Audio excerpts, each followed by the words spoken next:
Good morning, ladies and gentlemen, and welcome to the third session of our quantitative data analysis series. I'm sure you've enjoyed it so far, and it gets more interesting as it goes on. Professor Teo Ni is already on the call too. So I have the floor. Yeah, thank you, Dr. Lawal. Good morning, everyone, and you are all welcome. I will just share my slides and we'll just start right away. We really have a lot to talk about today.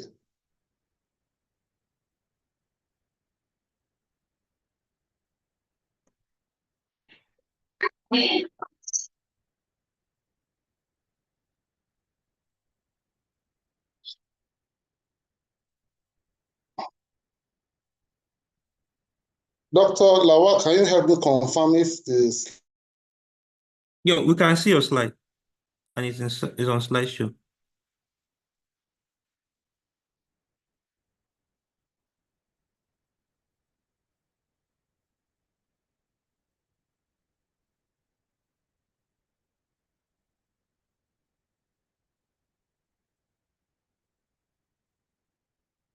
Can you hear me, sir? Hello? Yeah, Prof, just can you hear hold me? on. I think his internet Okay. has a problem. Yeah. I think his internet has a problem. It was slurring. Okay.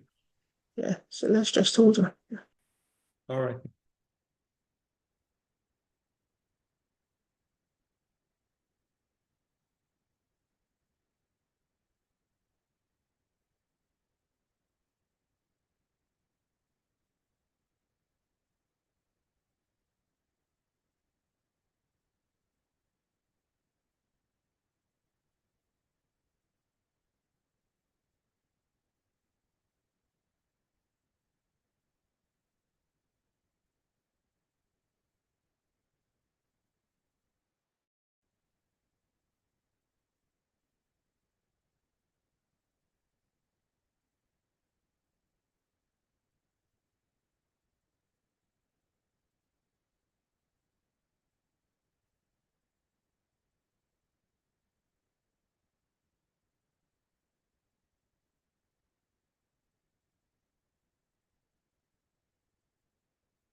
Oh, geez. Well, holding on for the facilitator, we think his internet access has challenges.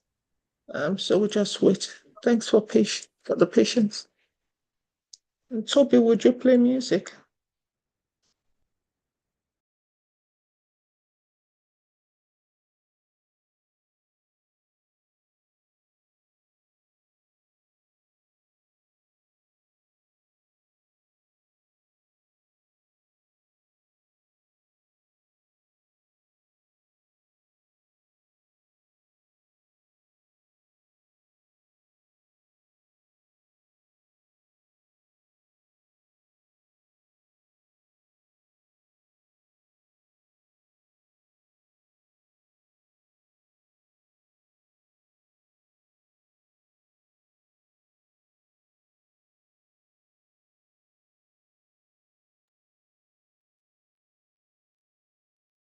Toby is not on the call at the moment.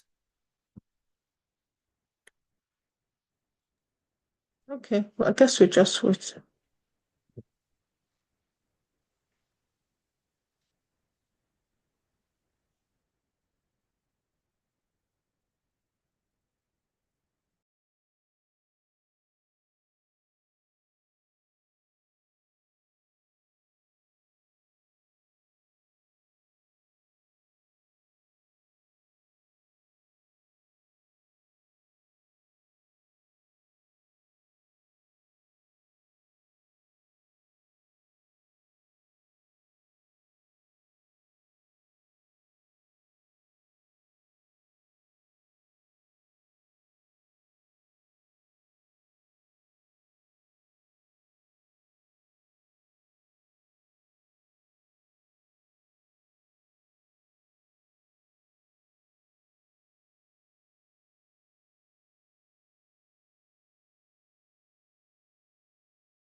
So he has asked on the platform for us to give him 5 minutes. I'm sure it's a network issue.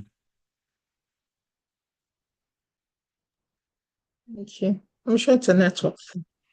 Yeah.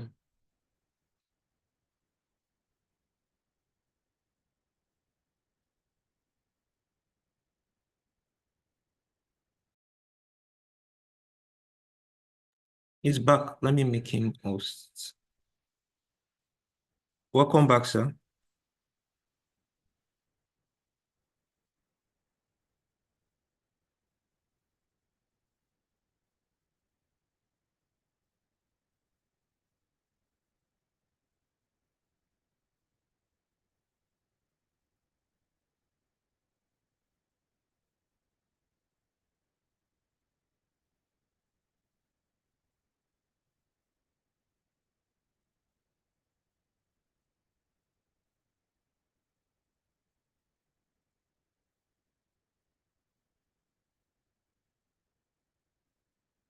Yeah, I'm with you, sir. Can you hear me now? Sorry. Yes, we can hear you. Welcome back. My apologies, please. My apologies. I just ran into a small problem with my connection, but I've changed it to another source.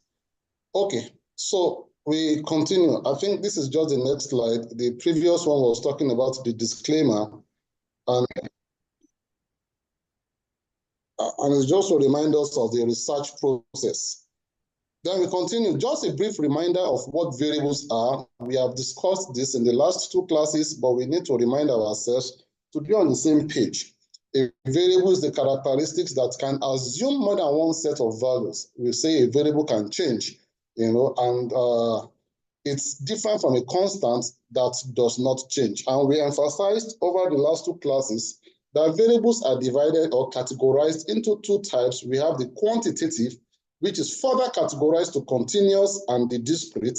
And then we have the qualitative that can be ordinal or nominal. And I keep telling us that for the continuous, it is the ones that can assume a decimal point, something that you can measure, while the discrete are whole numbers. Ordinal is another name for rank ordered variable. They can be ascending or descending. And then we have nominal, that is basically labels.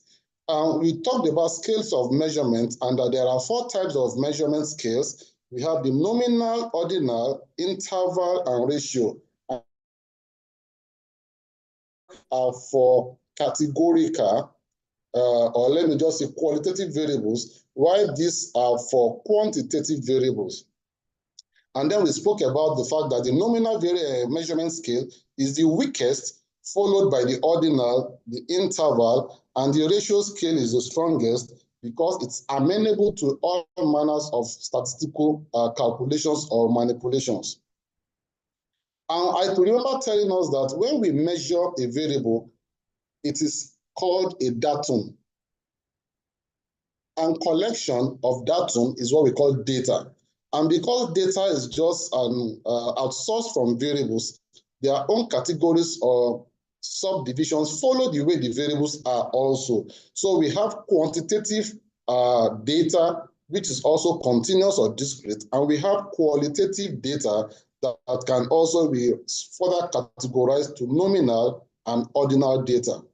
And last week, we started the concept of inferential statistics. By the way, statistics is divided into two. We have the descriptive statistics, we have the inferential statistics. So last week, we commenced the concept of inferential statistics. And I told us last week that normally when we are doing our research or our research work, we normally have a population from where we do sampling to select a sample of what we are going to be working on. Now, from your sample, if you are describing the characteristics in your sample, that is descriptive statistics. But if you are using the characteristics in your sample and you are analyzing them to give you an impression or to tell you what is obtained or happening in the population, that one is what we call inferential. And as you can see, the arrow is going back to the population.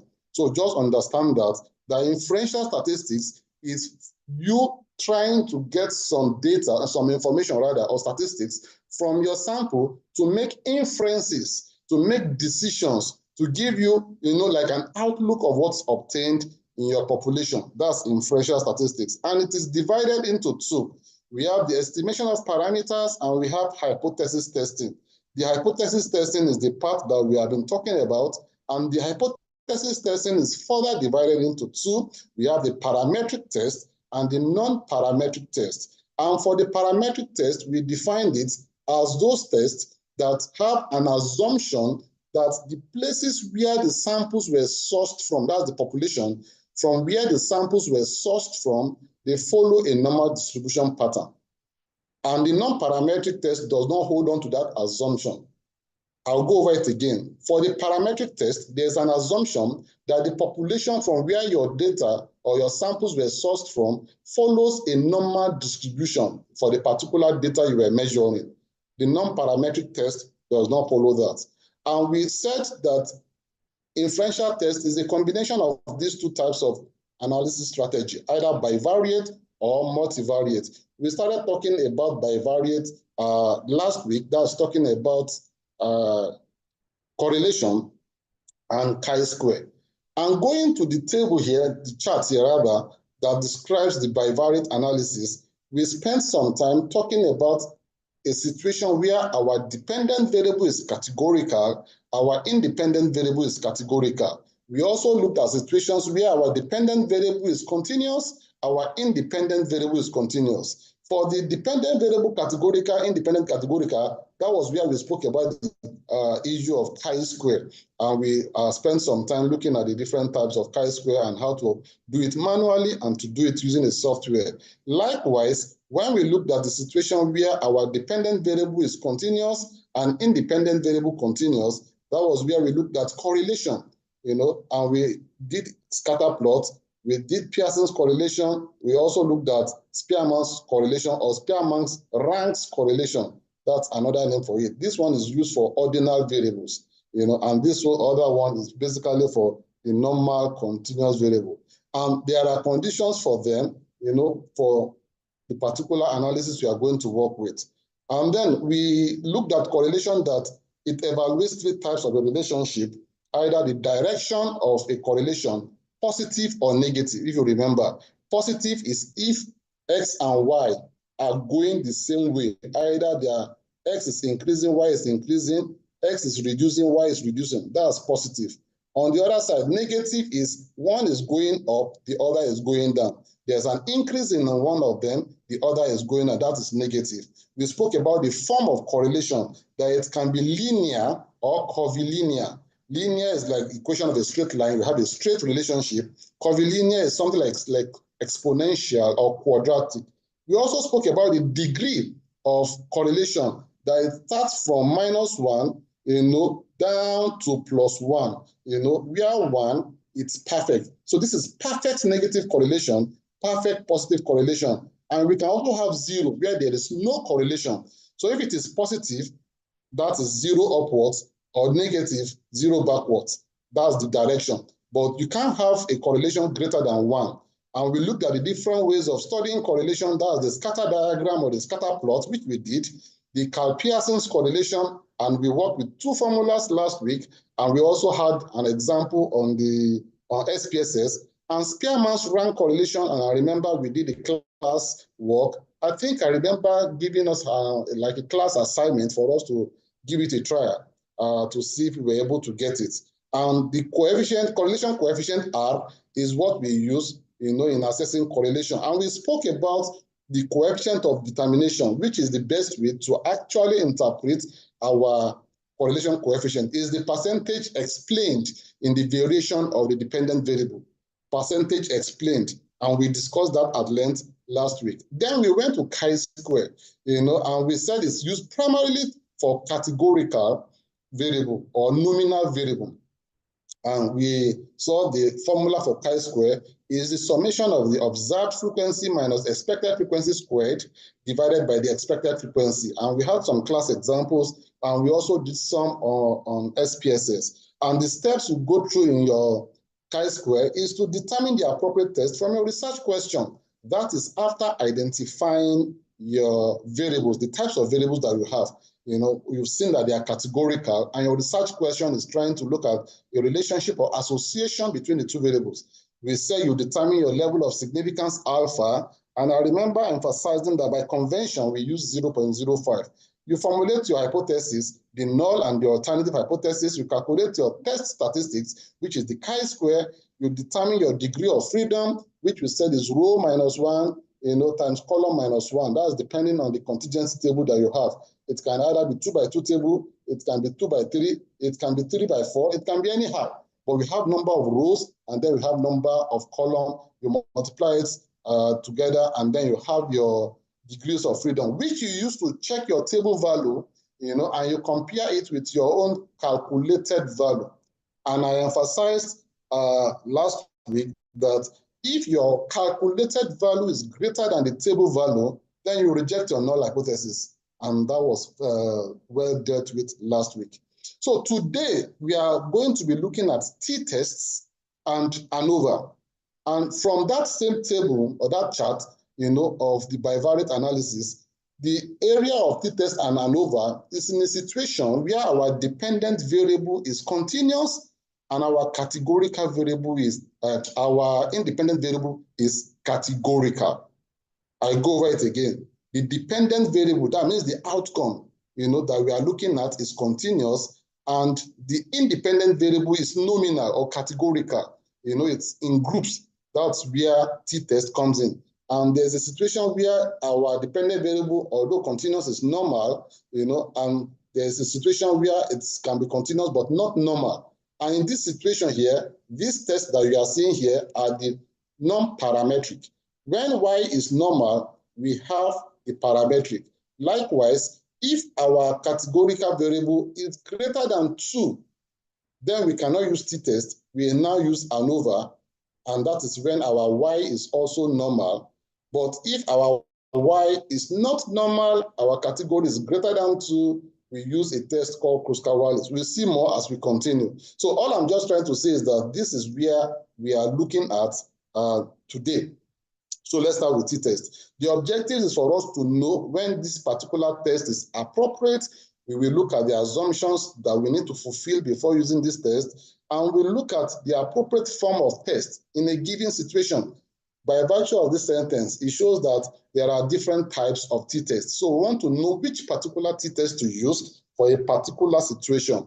And then we understand what we call an F statistics. And when we get there, we explain that more. And we should be able to interpret our findings of our t-test.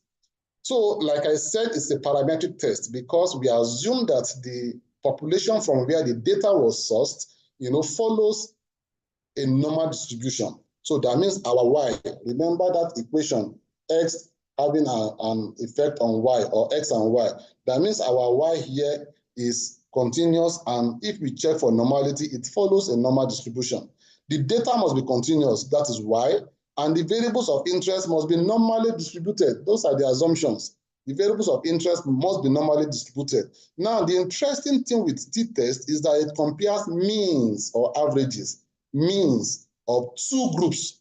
It cannot compare for more than 2. However, it can compare for only one group, and we'll see that as we continue. So your research question requires the comparison of, if your research question requires the comparison of more than 2 groups, you cannot use t-test. If your research question requires the comparison of more than 2 groups, you cannot use t-test. In that situation, that is where you now use ANOVA, and we'll talk about that as we continue. And like I said in the previous slide, note that t-test can also be used with only one group, and it is better used with smaller sizes. That is when your sample is less than 30. That's theoretically. People use it for situations where sample size is more than 30 anyway. And then if you have sample size greater than 100, you could use a z-test. It's just like a bigger version of t-test, you know, a z-test, just a bigger version of t-test. And in your hypothesis for a t-test, the null hypothesis normally says that there is no statistically difference between the mean of group A compared to the mean of group B. That is what this equation is just trying to say. And that means that if there is no difference, they are equal. There is no statistically difference between the mean of group A compared with the mean of group B. That is your null hypothesis, whereas the alternative is just the opposite, that there is a statistically difference between the mean of group A and the mean of group 2 of group B. And the t-test yields a t-statistics. Remember, our chi-square has a chi-statistics. For t-test is a t-statistics, and that helps you to determine the confidence interval associated with your hypothesis. Okay, so we have a t-test giving us a t-statistics. Like I've said, the assumption, the distribution must be close to normal, and the grouping variable must be dichotomous or binary. It must be categorical, but dichotomous or binary. And I remember in our first class, I was telling us about those terminologies. Binary means that we only have 2 variations, yes or no, true or false, A or B, present or absent, alive or dead. It's not more than 2, because anything more than 2, t-test will not be indicated. So it is used, that's t-test, to estimate the magnitude of difference in the means of 2 groups. I've said that, means or average. The bigger the t-test, the greater the difference between the means of the 2 groups. So to have a mean, the variable must be at least approximately normal, that is, follow a normal distribution. So categorical variables, either nominal or ordinal variables, cannot be compared using t-test. You can now say why we spend much time identifying variable types and measurement scale. They are cardinal. It's just like the foundation. And that's why every time we come again, I still try to go through that maybe revision for us to know. Anything qualitative variable, you know, variable is either quantitative, that is variable here, is either quantitative or qualitative. Any variable that is qualitative, you cannot use t-test. You cannot use t-test because this is either nominal or ordinal. You can't use t-test. T-test is used for continuous variables. Please, very important. And that means the measurement scale, we use t-test for ratio scale measurements, okay? It helps us to determine confidence interval associated with a statistical hypothesis about the mean of a population. And interestingly, in t-test, our significance is based on confidence interval. In chi-square, our significance was based on p-value. However, both confidence interval and p-value, they normally agree, because p-value is the 0.05 component of the confidence interval. Confidence interval is 95%. If you add the 2 of them together, what you have is 100. You know, so it's just like 5 plus 95 plus 5. It gives you 100. So if this one is significant, this one automatically will follow suit because they are measuring the same thing. It's just that in t-test, we use the confidence interval to depict significance, and we'll talk about it as we continue. So variations of the t-test, I said it earlier on that we need to know the particular type of t-test that is suited for the analysis we are doing, and there are 3 types. We have a one sample t-test, a paired sample t-test, or dependent t-test, and there are many other names for that particular type of t-test. And then we have the independent sample t-test, you know, or correlated. It has so many names. We will look at the different names. So let's start with the one sample t-test and look at situations where it is indicated. So the one sample t-test is used to evaluate whether the population mean of a test variable is different from a constant. I will explain what that means. The decision here is setting or trying to get that particular value of your constant, okay? And that particular value usually represents a neutral point. I give an example. So maybe we have an exam and our exam is 100%. That's the total mark that one can get. And then we can say that 50 is our pass mark. Anything above 50, you are passed. Anything below 50, it's a failure. So normally there's a neutral point where you work with in assessing what you are looking for. Those above the constant are given a label. Those below are also given a label. Those on the neutral point are without a label. Those are just like, on the neutral part. So getting the constant is a very cardinal factor in this kind of t-test. The test value or constant may be the midpoint on the test variable, like I just did with the example behind the previous slide. It can be an average value of a test based on past research. It can be a chance performance of the test variable. Sometimes you can do a pilot study, to get a value that you want to work with. So it is something that you choose based on some logic, either from literature review, either from what you have observed, or you just choose one to try and test your hypothesis. This is the formula for a one sample t-test. That's the T there. And then we have the mean of our sample minus the mean of the population. This is a parameter. This is a statistic. I've discussed that before. That anything to do with sample, we call them statistics. Anything to do with population, we call them parameters. Divided by the standard deviation and the square root of the sample size. Now, this particular standard deviation over the square root of the sample size is what we call the standard error of the mean. In case you come across it, we call that the standard error of the mean. Okay, so that's what I was talking about. Standard error of the mean is just the same formula here, standard error of the mean. In case you see that particular notation, that is how it is arrived at. Look at this example. Remember, we have our formula. Prof wants to improve the number of publications by members of this manuscript writing hub, on this platform. In the past, among members of the manuscript writing hub, data indicates, now you can see literature review. In the past, data indicate that the average paper publication was 100 per year, okay?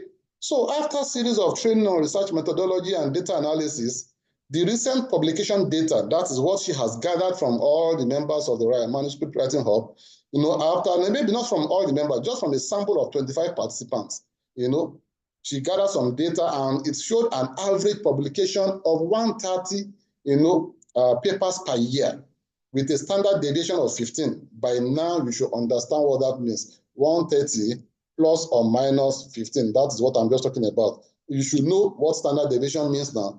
Plus 15, minus 15. So that gives us a kind of like the range. For one standard deviation, we can do it for 2 standard deviation. We can do it for 3 standard deviation. Now, we are told that was the training effective? All this data analysis that we have been doing, all this manuscript writing, is it effective? That's the question. That's the research question there. And we are to test our hypothesis at 0.05 alpha level. Like I told us, that's conventional. So the data we need is already in this question. We have our own average, which is 130. We have the population constant or average, which is what we got from data or literature review. That's 100. We have the standard deviation, which is 15. We have the number of participants that we are working with, 25. It's just something that will impute into our formula. So we have our research question that we are to write our null hypothesis. So we can say that there's a difference. Okay, no, let's start with the null hypothesis. There's no difference, between the constant and the new average publication per year. And then the alternative will say that there is a difference. That there is a difference is a two-tailed. It can be either an increase or a reduction. But if we say that in our own new mean is greater than the constant, that is a one-tailed alternative hypothesis. It can also be on the flip side. We can say that our own new mean is less than the 100. It's still a one tail. It's just that we are the ones that chose the particular direction. However, let's just work with the null hypothesis and with the two-tail alternative hypothesis. The null hypothesis says that there is no difference between the, no statistically significant difference anyway, between the population constant and our own average publication. So between the average population in the population, average publication in the population, and our own average population after the research methodology training. And like I said, we have all those values we need. We have our own sample mean taken from 25 people to be 130. The population mean was 100. The sample deviation is 15, and number of observation 25. We can put that in our formula and get a value. However, like we did with our chi-square, there is also a t-table that we can calculate and go and check our value from the table, and we compare the value from the table with our own calculated value. And like we said concerning the chi-square, if our calculated value is greater than the table value, then we reject the null hypothesis. It's just similar. And then we also work with a degree of freedom with our t-test, like we did with chi-square. In the t-test, our degree of freedom is number of the sample, minus 1, which we have here. That is 24. 25 minus 1 gives us 24. And like I said, that's our formula. Our sample mean is 130. 130 minus 100, that gives us 30. This is divided by our, what's it called? We have 15 here, and our population is 100. So that is 15 over 10. And that gives us, am I doing the right thing? Sorry, this is supposed to be, our population is 25. This is 25. That's 15 over 5, and that gives us 3. So what we are talking about is 30 divided by 3, and then our t-value is 10. T-value is 10, just like I've done. I hope you understand it. Please, let me just go over it once again, because I think I will just... So using the formula, this is 130. This is 100. This is 15. This is 25. 130 minus 100, 30. Divided by, if we work on this alone, that is 15 divided by square root of 25, that is 5. This gives us 3. So 30 over 3, that is how we got 10. Now, that is the t-value calculated. We can now go and check our, what's it called? Our t-value from the table. And remember, our degree of freedom is 25 minus 1, that's 24. Our p-value is 0.05. So we go to the table. You can see the column for degree of freedom. And I said it's 24, so we have that. Then we say we are working with a two-tail, and we look for the one that is 0.05 there. So that's the two-tail 0.05. I just trace it down, and I have 2.064. My calculated value is greater than my table value, so I reject the null hypothesis. I go with the alternative hypothesis that says there is a difference, between the average publication from this present cohort of manuscript writing hub compared to what we have in the past, implying, or by implication, meaning that the training on research methodology and quantitative data analysis is effective. As simple as that. Okay? This is another example, but this time around is Dr. Lawal that is doing this study. He wants to test a research question about the knowledge of mathematics in a group of students in a class from a highbrow environment. His hypothesis is that the average score, as the math score of this student, is higher. From that hypothesis, you can see there is a one tail because it is geared towards one direction. His hypothesis that is higher than the average for their age and class in the population. So he samples 100 students in the school at the highbrow environment and gives them a math score, a math exam, and scores them. So there is a table that he has, students and their score. So student 1, student 2, student 3, down to 100 students. And for each of the students, they have a score, maybe 60, maybe 65, 70, maybe 80, maybe 23 or 43, whatever. So all I'm trying to say is that there are 100 students and there are 100 scores. And then he conducts a one sample t-test, using his own constant as 50.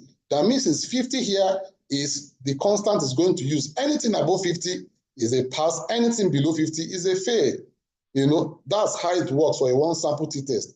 And I said it's an SPSS sample because we are not doing it manually. And let's assume that we have imputed this particular data into our SPSS. We now calculate the one sample t-test. You have an output like this. Hopefully, if we finish on time, we will calculate a one sample t-test, with SPSS. So you can see it here, a one sample statistics. This is the total number of students, and we understand the mean here. That is adding all their scores, dividing by 100. We know how a standard deviation is gotten. The standard deviation is the square root, of the variance.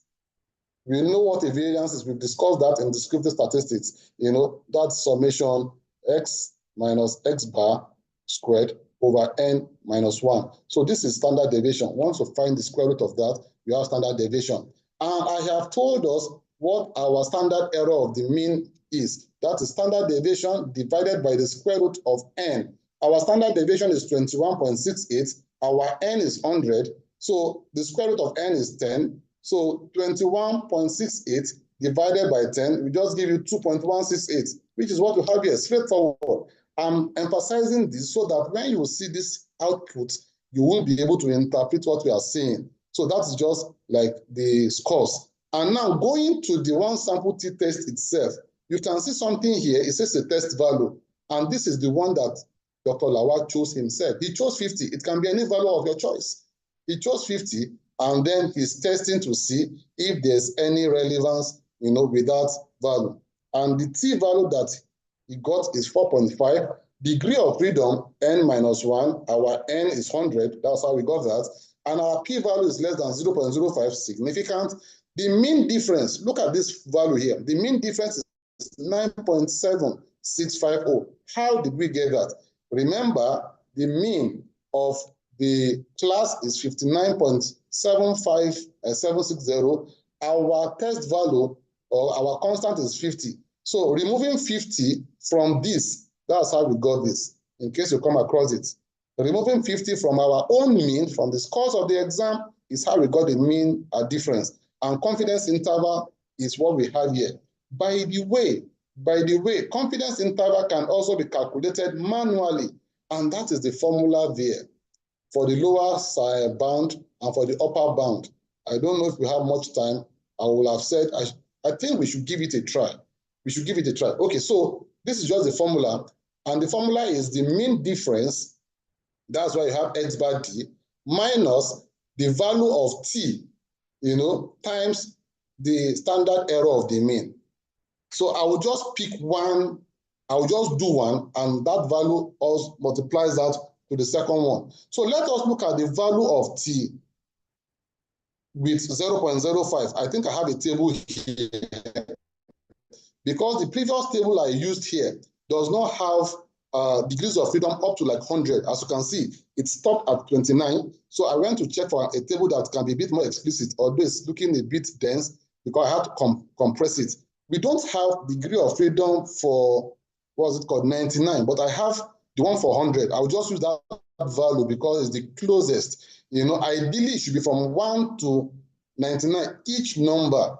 But since I don't have that, I'll just work with the one that is close. Unfortunately, I'm not even seeing the figure again very well. Two tail, I think this should be my 0.05. So I have 1.964. 1.964. So let me just work with that. Let me go back. So talking about the confidence interval, so 1.964 multiplied by my standard error of the mean, 2.1685. Let me just quickly multiply that out and see what I get, and we'll just do only one, and then the other one applies as it is. So 1.964 times 2.1685. That gives me, I have 4.258. Let me stop there. So that's the value that I got from this aspect. And I said the lower bound is my mean difference minus that value.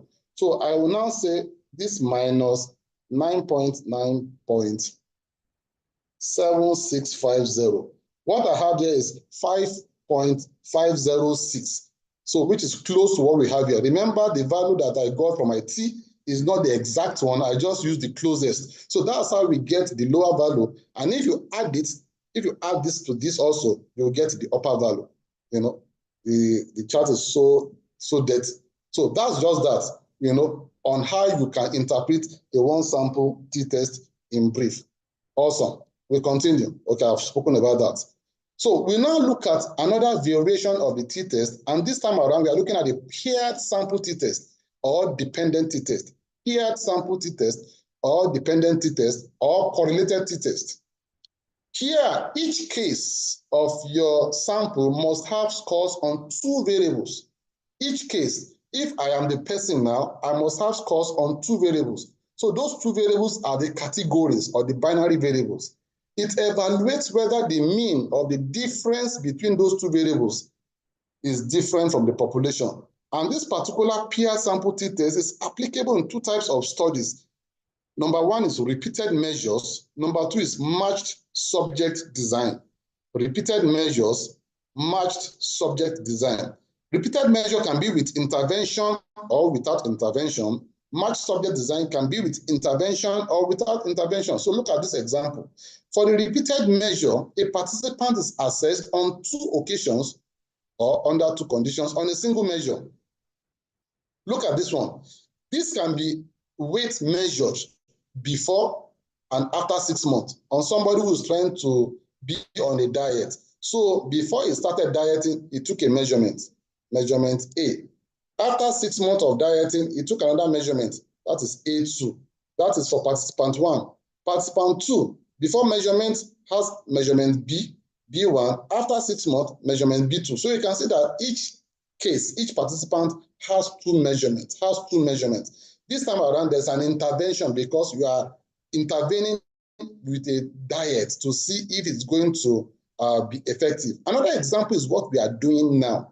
If peradventure before this series on quantitative data analysis, I had given out a kind of pretest. Many of us have done that. You have a pretest, and then you have your class, you have the intervention, you have the lecture, you have whatever.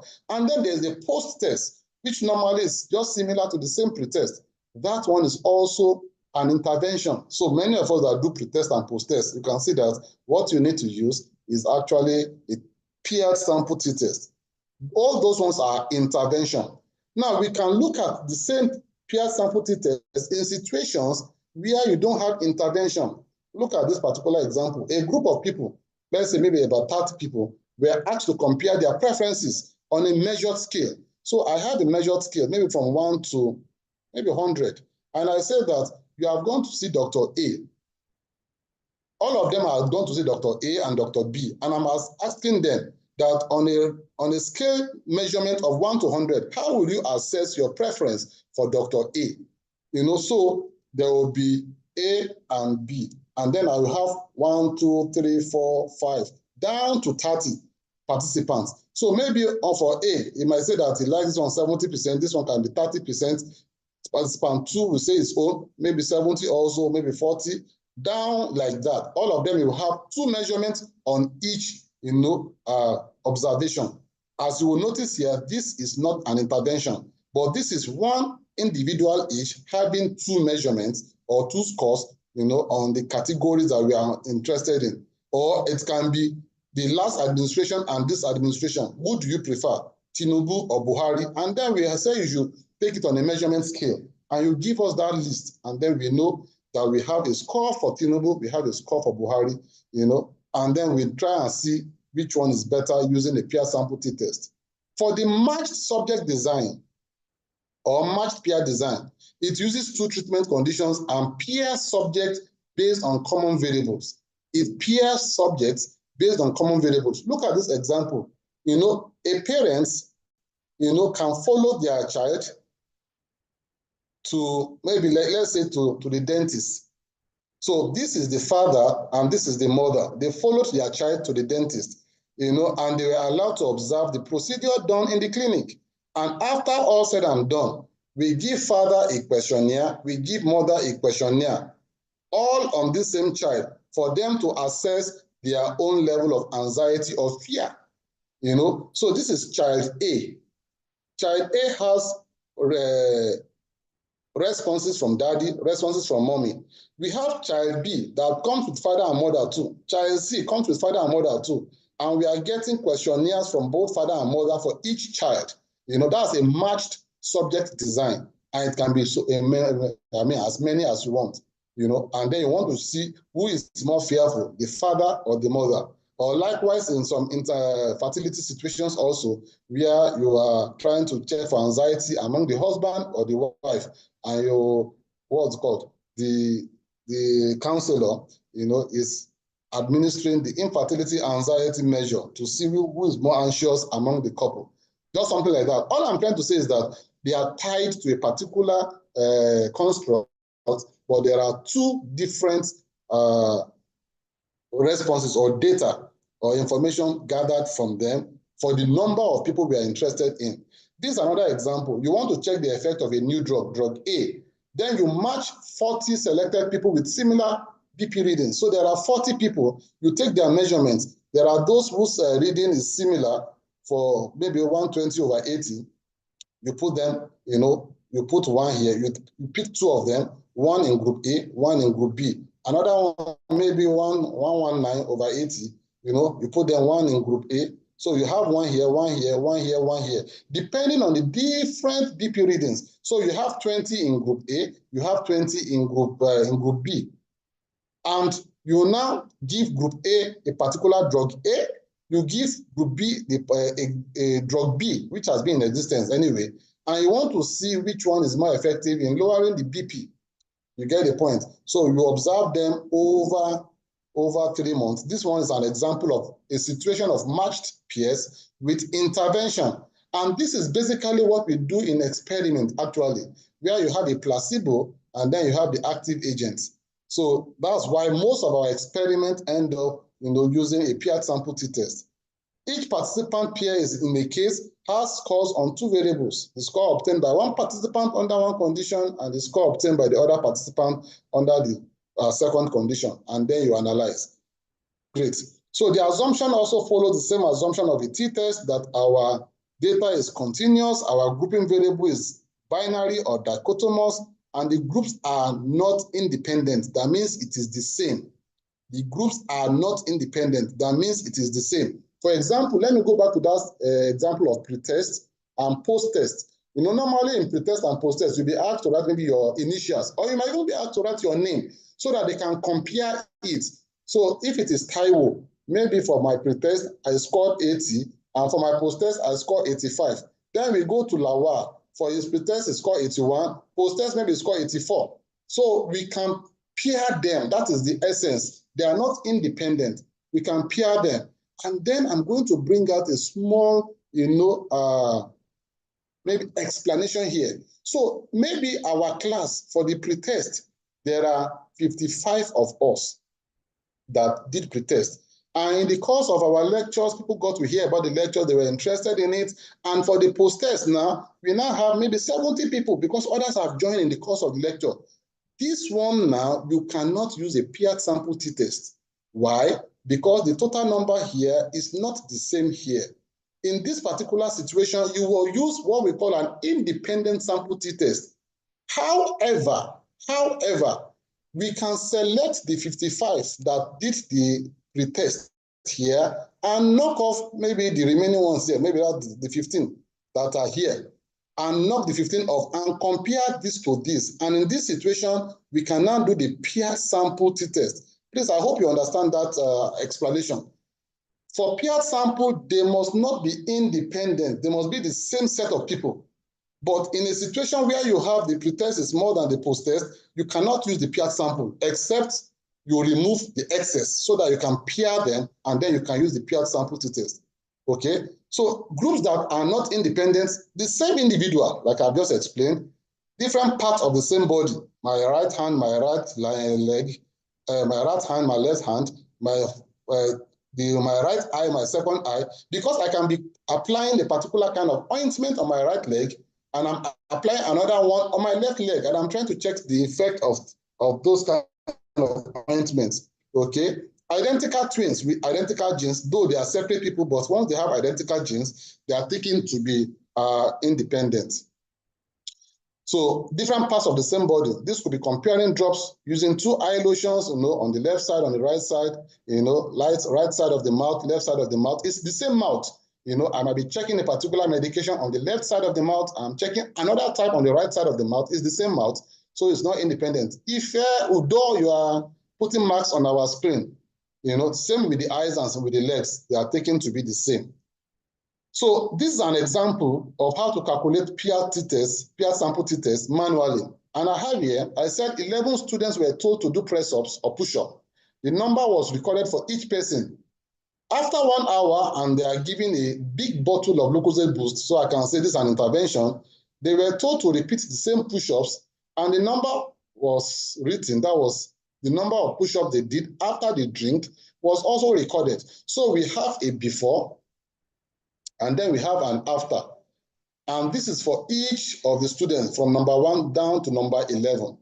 The researcher wants to see if the Lucozade Boost has any statistically significant effect on the number of push-ups the students can do after consumption. And we have a sample table of finding here. So student 1, student 2, down to student 11. The number of push-ups before Lucozade Boost, number of push-ups after Lucozade Boost. By the way, this is just hypothetical, just for class example. So this is a sample research question. What is the effect of a big bottle of Lucozade Boost on the mean number of push-ups? Remember, t-test is for mean. T-test is for mean. On the mean number of push-ups students can do before and after consumption. Sample research question. And we can generate an hypothesis. There is no statistically significant difference between the mean number of push-ups before and after consumption of Lucozade Boost. That's the null hypothesis. And our alternative is there is a statistically significant difference of the mean number of push-ups students can do before and after consumption. From what I have just stated now, my alternative is a two-tail. I did not say that it's going to be more or less. So that's just a sample hypothesis. And that's what I've just done. There is no statistically significant difference. There is that this one is our alternative. And this one is two-tail. Okay? And this notation is just the same thing we have said. When we say there's no difference, that means the mean of A is the same thing as the mean of B before and after. So for the alternative, their mean is not the same. Okay? So our alpha by default, like I've told us, is normally taken as 0.05. Our degree of freedom, n-1, we have 11 students. 11 minus 1 gives us 10. And the critical value that we have here is 2.228. How did we get that? That's our degree of freedom then. And we are working with 0.05. And that's how we got 2.225. And by the way, because it is two-tailed, remember our normal distribution. This is 0, this is positive, this is negative. Because it is two-tailed, we are having it both because it is two-tailed. If it is one-tailed, if you are saying that it will be more, then we'll just be putting positive. If you are saying that it will be less, then we'll just be putting negative. But because it is two-tailed, we have positive and negative. Okay, so we calculate our own t-test. That's the manual one, and this is the formula. It's not a very big formula. It's just looking a bit cumbersome, but it's so straightforward. That D that you are seeing there is just the difference between the scores. The difference between the scores. And then we know what our N is, and we find the square of the D, and then we find the square of the D squared. As simple as that. So let's just continue. Remember our scores. That is score 1 before Lucozade Boost, score 2 after Lucozade Boost. So our X minus Y is D. So 3 minus 20 minus 17, 3 minus 13 minus 10, down like that. And once we have done that, we can find the sum total, and we have minus 73. So that one is there. We continue. Then this particular column, we find the square of that value. So D, this one is D squared. Minus 17 squared, 289.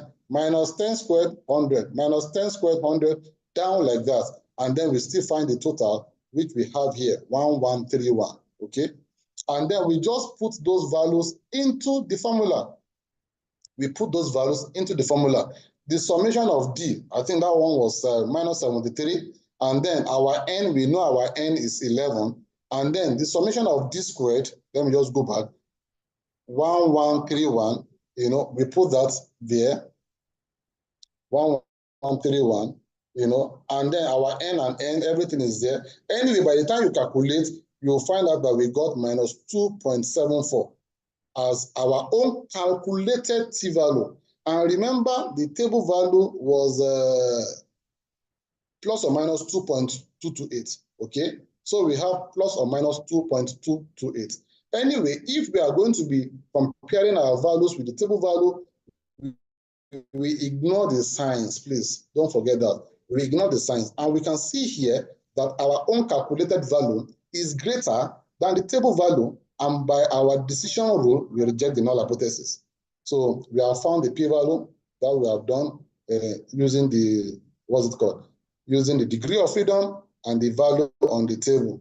And we saw it to be 2.228. So we can reject the null hypothesis that there is no difference between means and go with the fact that there's actually a difference in the means, telling us invariably that that glucose boost was effective in increasing the number of, the number of push-ups the students can do. So like I said, you can ignore the minus signs when comparing the two values, as the plus or minus indicates the direction, and remember it's a two-tail, so it can be either positive or negative. The p-value remains the same for both directions, okay? So it will be useful to calculate the confidence interval. It's similar to what we did in the one sample t-test. It's still the same formula, you know, the mean difference plus or minus the t-value times standard deviation over the square root of n, that is standard error of the mean. But we are not going to do that. It's just for us to know that we can do that. This is a class example, you know, still talking about a paired sample t-test. 8 individuals indicated their attitudes towards socialized medicine before and after. Are you seeing the catchword there? Before and after, to show that it's the same set of people. Okay, attitude were assessed on a scale from 1 to 7, with higher scores indicating more positive attitudes. The attitudes before and after listening to the lectures were as indicated in the second and third columns of the table. So this is the first, this is the second one. Okay. We are told to test a relationship between the time of assessment and attitudes towards socialized medicine using what? A correlated, another term has been brought in here, and it's the same thing. You know, a correlated group t-test is the same thing as paired sample t-test, is the same thing as dependent sample t-test.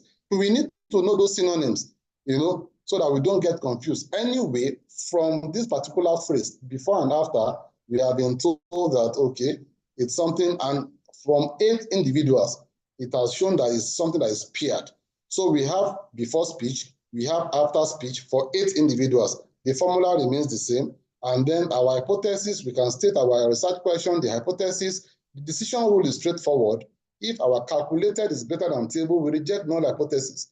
We calculate the statistics, we decide if it is significant, and we interpret our results.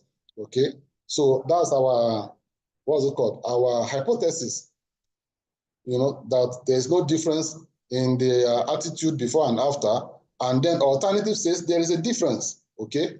And then our decision rule alpha level is 0.05. Degree of freedom, there are 8 of them, 8 minus 1, 7.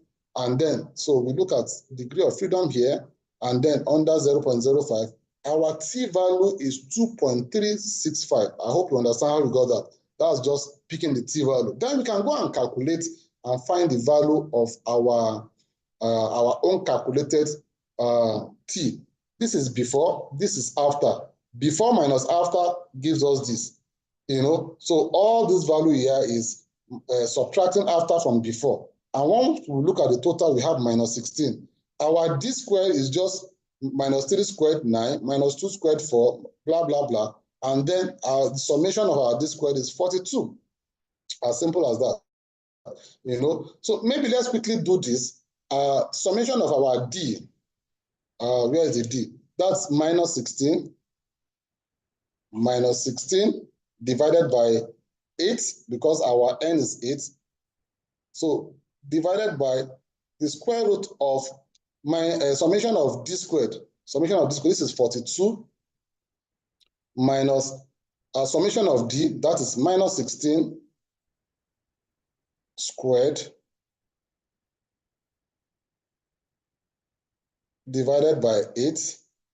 Everything divided by 7 times 8. Okay, this one is going to give us minus 2 over there. And this is minus 16 squared. Let me just do a bit of calculation here so that we can be on the same page. 16 times 16, that gives me 256 divided by 8. That gives me 32. So 42 minus 32, that is 10. 10 divided by 56. Okay, so let me just do that. 10 divided by 56. That is 0.178. So minus 2 divided by 0.178. Let me do that. 2 divided by 0.178.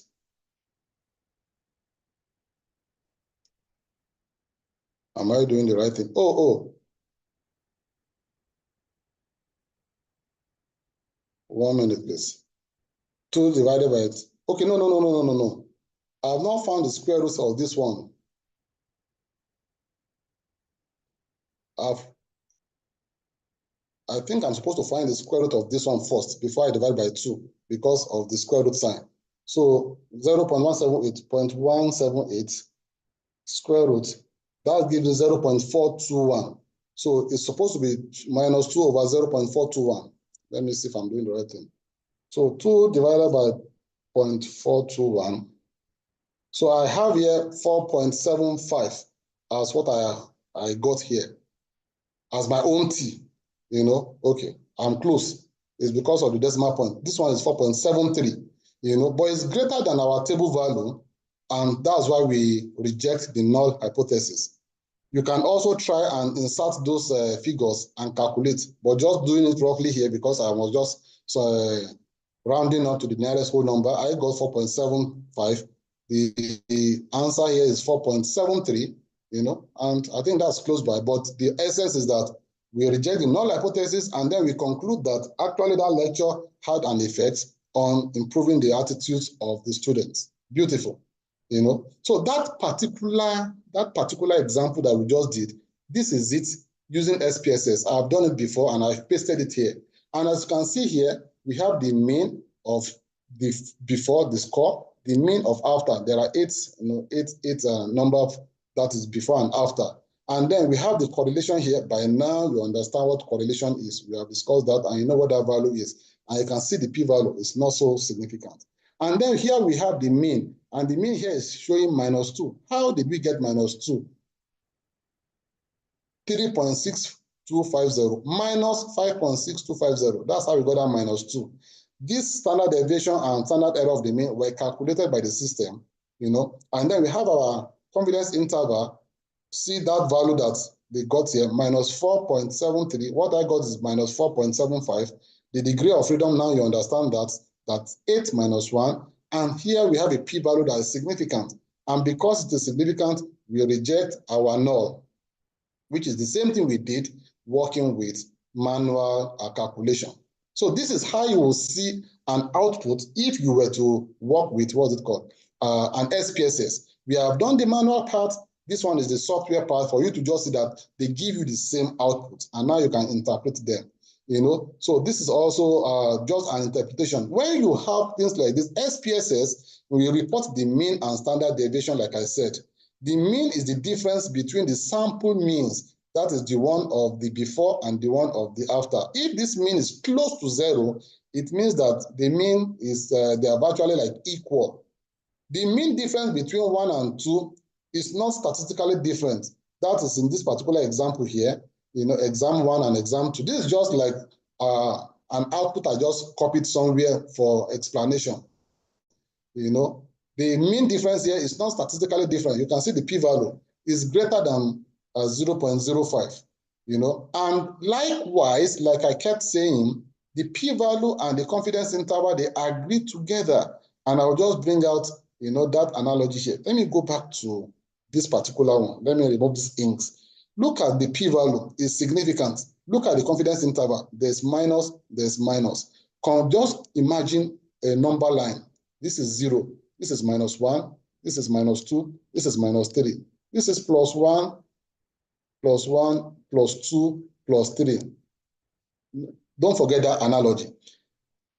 Look at the confidence interval. It says it's between -2.9 and -1. So we are talking of something from here to here. And if you look at that confidence interval, it's not crossing 0. Whenever your confidence interval is either negative for the upper and lower, or positive for the upper and lower, it is significant. But the moment you have your confidence interval, one of them is negative, one of them is positive, that means it is crossing 0. That or analysis is not statistically significant. Why? Because in one of the confidence interval, one of them will have been 0. So when you have anything less than 0.005, if you look at the corresponding confidence interval, they will either be negative or positive. But the moment it is greater than 0.05, you will notice in a t-test that one of them is positive, one of them is negative, which is what we have here. Look at the p-value here. It's greater than 0.05. One of them is negative, one of them is positive. And look at that number 3 explanation. The 95% confidence intervals include 0. Remember that number line I drew? And a zero mean difference is well within the range of likely population outcomes. So because of that 0 possibility in the confidence interval, it is not statistically significant. Like I said, our t-test interpretation is based on 95% confidence interval, and we know how SPSS does that. It subtracts the first measurement from the second one. If the two groups were significantly different, you will not expect the lower and upper values to have different signs. This is all I'm trying to say, negative and positive. The different signs means that there is a 0 in the confidence interval. That means that in at least some of the samples, there was no difference between before and after measurement. So this is all I'm trying to emphasize, and please just keep that very handy. It will help you. And these are the different names for the, what's it called? The paired sample t-test. Another name is dependent sample t-test. Another name, repeated sample. We have seen paired sample, we have seen correlated sample. Within subject t-test, within group t-test, all these mean the same thing. They are just synonyms in case you come across them. Let's quickly look at the advantages of this particular t-test. You don't need so many population, okay? You are able to study changes over time. It reduces the impact of individual differences. You are using the same person before and after. And it is more powerful and sensitive than a t-test for the independent samples.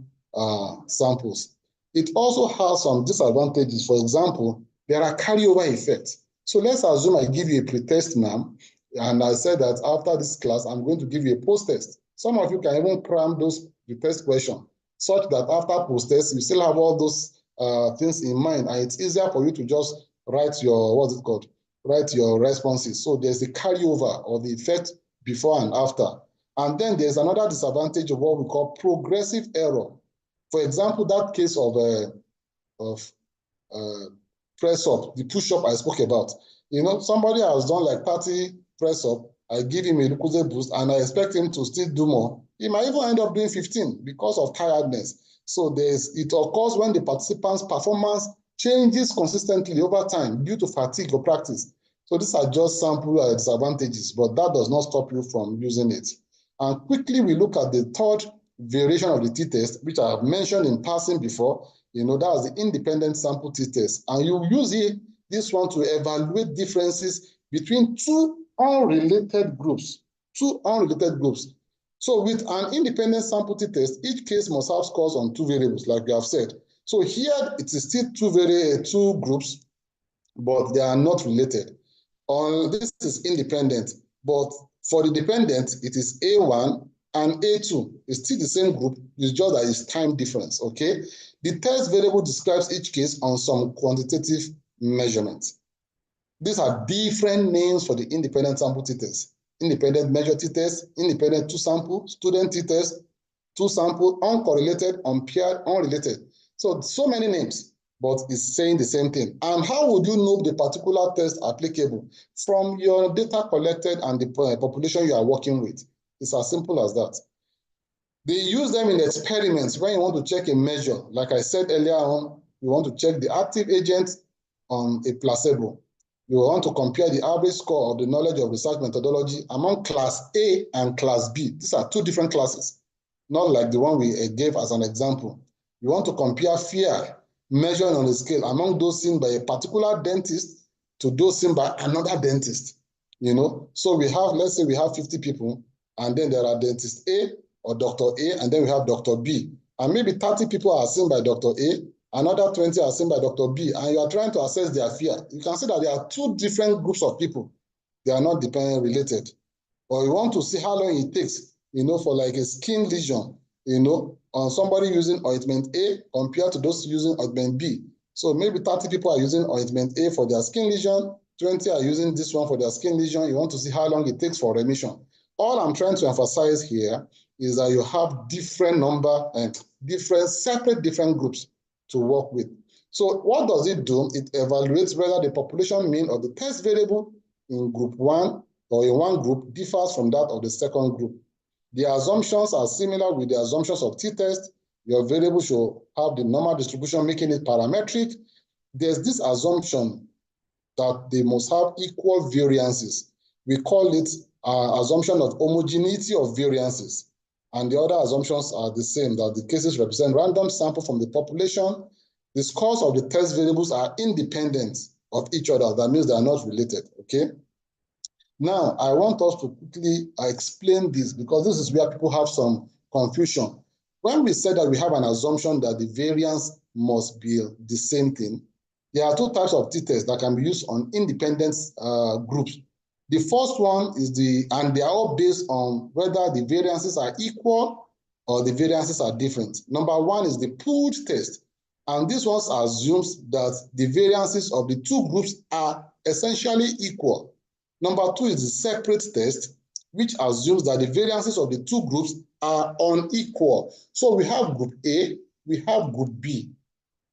If by our assumption, they have the same variances, then we are going to do the pooled t-test type of variant of the independent sample t-test.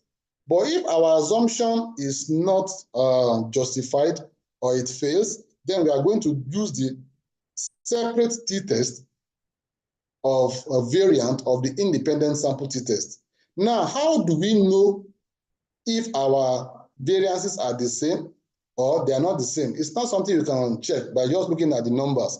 There is a particular test that we now use to assess the variances of the populations, and we call that test Levene's test. Levene's test of the homogeneity of variances, Levene's test of the homogeneity of variances, or Levene's test of the equality of variances. Levene's test of the homogeneity of variances or Levene's test of the equality of variances. So that is and that test is also called F statistics. It compares variances. Remember, t-test compares means, but this particular test compares variances. Levene's test of equality of variances or Levene's test of homogeneity of variances. Great. So that was what I was talking about. So we require to fulfill our assumption in assessing our analysis. Now, there's something that happens in this particular analysis, especially if you're using SPSS. SPSS includes this particular test, you know, when you are running an independent sample t-test. So this is the first test that you will first assess before you even look at the value of your independent sample t-test in an SPSS test. And I believe with other softwares, because it's not only SPSS that does t-test, okay? Our hypothesis is similar with all the former hypotheses. There is no significant difference in group 1 and group 2. But for variance, that's for the Levene's test, we are going to be looking at the variances of group 1 and group 2. That there's no difference in the variance of group 1 compared to the variance of group 2. And the alternative hypothesis says that there is a difference in the variance of group 1 compared, you know, with group 2. This is the Levene's test for homogeneity of variances. However, the main t-test is talking about there's no difference in the mean of whatever data or variable you are interested in group 1 and group 2. Let me just go over that again. For the same analysis, there are two tests that will come out, the Levin's test and the t-test. The Levin test is checking for the variances between two groups. The t-test will be checking for the means between the two groups. And once you look at your output, you first look at the value of the Levin's test before you look at the value of your t-test. And I'm going to explain that as we continue. The f-test, which is the Levin's test, that's the F statistic, is similar because it compares the two groups. The t-test, like I said, compares the mean. The f-test evaluates the variance. The interpretation of f-test, that is the Levin's test, is based on p-value. The interpretation of t-test is based on confidence interval. Please let me go over this place again. Our f-test is similar to t-test. They are all working on groups. The t-test is on mean, f-test is on variance. The significance of f-test is based on the p-value. Significance of t-test is based on our confidence interval. And our null hypothesis and decision rule is the same thing. If our p-value is less than 0.05, then we reject our null hypothesis. Good. This is an example of an output for independent sample t-test. Look at that place that says A. Whenever you see independent sample t-test, it starts with that A, and then you have the B, and then you have the C. So let's look at that A. That A column, that is from here to here, is the Levin's test for equality of variances, or the Levin's test for the homogeneity of variances. This one on top here is the null hypothesis. This one is the alternative hypothesis. The null hypothesis assumes that the variances are equal. If they are equal, that means there is no difference between variance 1 of group A and variance 2 of group 2. And then it has an F value.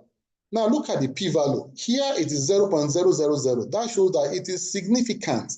That means that we are going to reject the null hypothesis. Remember, I told you that the t-test, for independent sample t-test, you have two rows of results. This is row 1, this is row 2. Which row are we going to be looking at as our answer is dependent on whatever we find out from this Levin's test. So here our p-value is greater, is less than 0.05. So we are going to reject the null hypothesis and we go with the alternative hypothesis. Therefore, this is the row that we will be looking and reporting on. I hope you understand that. Very important. You must first look at the Levin's test, and we said that is based on p-value. Our p-value here is less than 0.005, and then by default decision rule, we reject it. And since we are rejecting it, we are going with the alternative, and that means that, what's it called? We are going to be working with this particular row as our result. This is an example of an independent sample t-test. Here again, you can see that our p-value is less than 0.05. We are going to reject this particular assumption and we go with this particular row. So our value is going to be based on here. And if you look at this particular place now, our confidence interval is our own yardstick for significance. And you can see both of them are minus minus. That shows that they are significant and it aligns with the p-value for the t-test. Let me go back to the previous slide. Okay, this one too, the p-value here is significant. I think I will find one that is not significant. This is another example. And like I said, we'll start from the p-value of the Levin's test. So the Levin's test is here. And you can see here that our p-value here is greater than 0.05. So we are going to work with this because we cannot reject the null hypothesis. That means that this is what we'll be reporting as our analysis when we do the analysis. That's what I'm trying to emphasize. Start with the Levin's test, check the p-value to make you know the particular one to work with. So there are two steps when you're interpreting that output. You first look at the columns labeled the Levin's test for the equality of variance. You will see the F statistics and then you check the p-value. In the last slide, since it is greater than 0.05, we cannot reject that null hypothesis. And then we need to go with the alternative hypothesis. You understand? And like I said, the interpretation of the t-test on that same slide is based on the 95% confidence interval. And you check the upper and lower values. If it does not cross 0, then you can reject your null hypothesis, like we said. Let me show you it again. So here, we start from here. greater than 0.05. So we are going to work with this, we will not work with this. And then we'll go here, check our confidence interval. You can see that both of them are positive. And like I said, it normally aligns with the p-value. This one is less than 0.05. So that shows that our finding here is significant. And how to report it, I will not go through that. It's something that you can just check. Because of our time, I hope to be able to do some bit of talking on ANOVA before time goes out. So I've already sent the slide ahead of time. It's on the platform. You can just see how to report. That one is like that. Okay, so this is the annotation. That 19 here is the degree of freedom. You know how it is done, n-1. That's how to report. This is an example of another independent sample t-test. This particular one, also the p-value is greater than 0.05. So we are working with this one. We are reporting this particular result. Okay, and this is just an example of how you report it. You pick your t-value, and then the degree of freedom, t-value comes here, degree of freedom follows it. So this one is something you can just read up. It's just to extract the figures to put in your narration. That is for your, what's it called? For your reporting. So there are some non-parametric variants of the t-test. Like we said, the parametric variant assumes that there's a normal distribution, for our continuous variable. But if it is not normally distributed, especially when you have things that are having upper and lower limit, or when the variables are discrete, and because most of it is taken by default that measurements are normally distributed. That's continuous variables. By default, it is taken that they are normally distributed. But in situations where you are not sure and you have discrete variable, you can check for normality, which we have discussed before. So for the one sample t-test, the non-parametric variant is the Wilcoxon one sample rank, sign rank t-test. For the related sample t-test, that is a dependent sample t-test, the non-parametric variant is McNeema test. For the one we just finished talking about, the two independent sample t-test, the non-parametric variant is a Mann-Whitney U-test. For the ordinal, if it's ordinal variable, it's Wilcoxon test. So these ones are what you will choose if you were using like SPSS and you are sure that they are not normally distributed, the variables. You will just pick this particular test instead of the normal one that is for parametric test. I think that's all I'm trying to say. So in summary, t-test is a parametric test, okay? There are different types. We have the paired, we have the pooled, we have the separate. This one are for the independent sample. And remember, we even have the one sample t-test. I spoke about that. Then you will test your null hypothesis, with your alternative hypothesis, okay? The single sample t-test, we have only one group. The dependent sample t-test, we have two groups from the same set of people. The independent, we also have two groups from two different groups that are not related. And this is just a picture to explain what we are talking about. The one sample t-test, is there a difference between a group and population? Here, population is the constant, if you remember. The independent sample, here there are two different groups. The pair sample is the same set of people before and after, and then you compare. And you need to compare the variances of your groups. That is if it is independent sample, to know if you are going to do the ones with the variances assumed to be equal or variances assumed to be non-equal. I will just quickly go through, maybe in the next 20 minutes, talk about ANOVA, because we need to also look at ANOVA. Remember, ANOVA is just the short form for analysis of variance, and that's where the ANOVA came from. It's just the abbreviation for those first four letters. Analysis of variance. So ANOVA, is to determine whether the mean differences that are obtained for sample data is large enough to justify a conclusion that there's a difference between the population. The difference between ANOVA and t-test is that t-test is limited to only two groups. ANOVA can do greater than two. That's just the difference. So ANOVA essentially does the same thing a t-test does. It's just that it does it for a group when you have more than two groups. For t-test, we were saying class A and class B. But let's assume we are doing class C and even class D. Now it has gone beyond two. In this particular situation, ANOVA is what will be indicated because we have more than two groups that we are working with.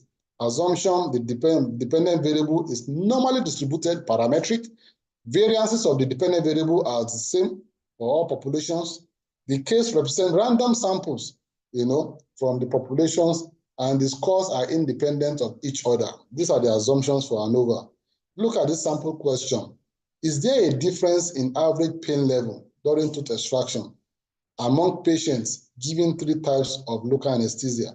So local anesthesia is the injection we give patients when we want to remove their tooth to knock off the pain, and there are different types. So let's assume there's type A of injection, type B, and type C. And then I have maybe 100 patients, and for type A, I use it on 30 patients, this one on 30 patients, this one on 40 patients. And then I'm checking their pain measurements, maybe from 0 to 10, where 10 is very severe pain, and 0 is no pain. And they are giving me their findings. So I have for 30 people here, I have for 30 people here, I have for 40 people here. And I want to check if there's any significant difference in their average pain level.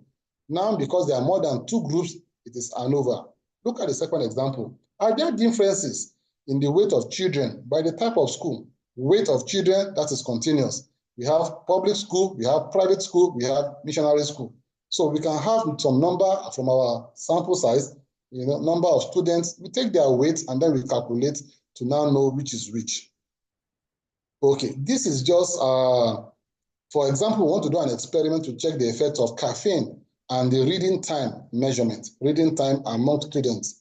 So we have 45 students from university. We randomly assign them to like equal number, 15, to 3 groups.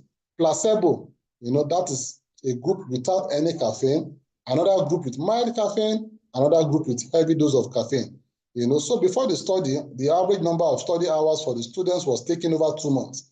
And then we now place them on caffeine for another 2 months, and we want to check their average number of reading. So it's just like an experiment. So here we have 15 students, average number of time that they spend reading, sum of square. Remember sum of square, okay? This is for the placebo, this is for the mild, this is for those with heavy caffeine. They are all 15, and these are the different numbers of time, the average number of time they spent reading, and the standard sum of square. So normally in ANOVA, we have one categorical variable that has more than 3 categories, more than 2 categories rather. And then we have the quantitative variable, okay? And the question is crafted in a way to show that does the means of that particular quantitative variable, does it depend or vary depending on the categorical variable that the person is? Okay, if there were 2 very categorical variables, then t-test will suffice. But because there are more than 2, that is where ANOVA comes in. So the whole essence of analysis of variance is to reduce what we call a type 1 error. Okay, so let me just give an example here. So if we have 2 groups, A and B, our type 1 error or alpha is 0.05. And that is the margin of error we are hoping to hold on to. Now let's assume we have 3 groups. That means we are going to do our analysis between A and B, A and C, B and C. We have to do it in 2 to 2 if we want to use t-test. And this one is 0.05, 0.05 as in our error, 0.05. We have already increased the size of our error. So what ANOVA does is that it analyzes the 3 of them together at once, still using the same 0.05. So it reduces the type 1 error, okay? So that's still the same population, and then it says we have at least 3 means to test, but we could have taken them 2 at a time, but we want to do all the 3 at once. Although each test can be done with a specific alpha level, the alpha levels accumulate if we are doing them, A, B, B, C, and CB. It will accumulate. That is why we want to do all the 3 tests at once to reduce the margin of error. That is the advantage of ANOVA. So it keeps the level of our type 1 error under control, no matter how many different means we are comparing simultaneously. Look at this example here. I have 25 patients with blisters on their legs. And then there are 3 treatment options I have. There are 3 treatment options I have: treatment A, treatment B, and placebo. So the 25 patients are already categorized into 3 groups: treatment A, treatment B, and placebo.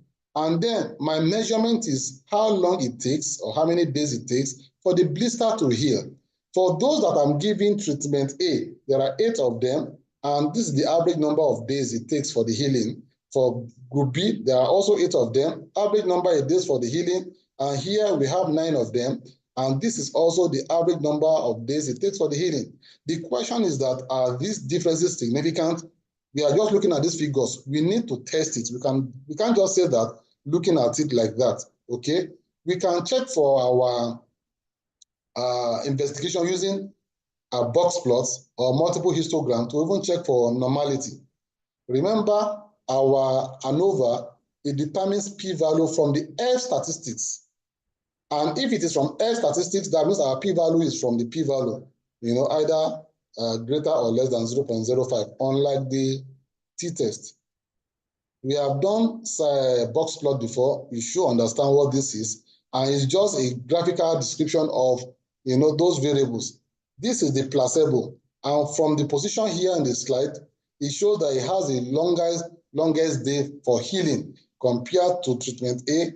Treatment B is just in between. So that's just a box plot, okay? So what does ANOVA do? It tests the mean of the groups to see if they are equal. If the 3 means are equal, that is our null hypothesis, that there is no difference in mean of group A compared to mean of group 2 compared to mean of group 3. That's our null hypothesis. Alternative says that there is a difference, but it doesn't tell us which one is different from the other. So that is the first stage of ANOVA analysis. Then we can also have a second stage. We usually refer to the subpopulation as group when we are doing ANOVA. So this is group A, this is group B, and this is group placebo. Okay, so assumptions of ANOVA that each group is approximately normal is a parametric test, and we can check the normality by different methods like we have discussed. ANOVA can handle some level of non-normality, but not with severe outliers. So sometimes if the normality is not perfect, ANOVA can still be used, but it's not good for when you have severe outliers. And by now, you know what outliers are. So we can check for normality check, mean, we have PP plot, QQ plot, we have histogram, Komagoro, Smirnov, we have Shapiro-Wilk, all manners. We had a list that we gave out during our descriptive statistics class, okay? So, and like I said, there's a common assumption that physical measurements of people tend to be normally distributed. So what if you are doing an analysis that is based on measurements, you can assume that it is normally distributed. It's a kind of standard assumption that has been agreed on. This is an example of normality test. This histogram, and we can see, that is normally distributed. This is a QQ plot. All of them are falling on that line, basically, so we can say it's normally distributed, So this one is normally distributed. Here we have a right Q. You can see that it's off the line. Here we have a left Q for the QQ plot. It is also off the line. All these are just evidence of how to test for normality. So like we said, the analysis for ANOVA is F ratio. Analysis for t-test is T statistics. Analysis for chi-square is chi-square. They all have their own analysis. And in the context of ANOVA, the sample variances that we are talking about are called mean squares, MS, mean squares. And I'm going to discuss that as we continue. So let's go back to that example. There are 3 groups in our categories, and we have the measurement for the number of days until blisters heal. There's a notation I'm going to introduce us to briefly. When we say N, that is the total number of individuals. For our example, there were 25 participants. I is the number of groups. There are 3 groups. We have group A, that's treatment A, treatment B, and treatment placebo. X bar, this big X bar, is the mean of the whole 25 people, which we have not calculated. Now, for group A, that is treatment A, NA means the number of individuals in that group A, and from that slide, there are 8.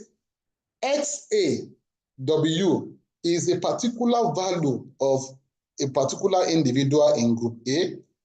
X bar A is the mean of group A alone, and SA is the standard deviation of group A alone. It's just what you will come across when you are reading so that you don't get confused. We said that in ANOVA, every category is taken as a group. So in that particular example, there are 3 groups. So in each group, we can have the number of individuals, we can have the mean of that group, we can have whatever.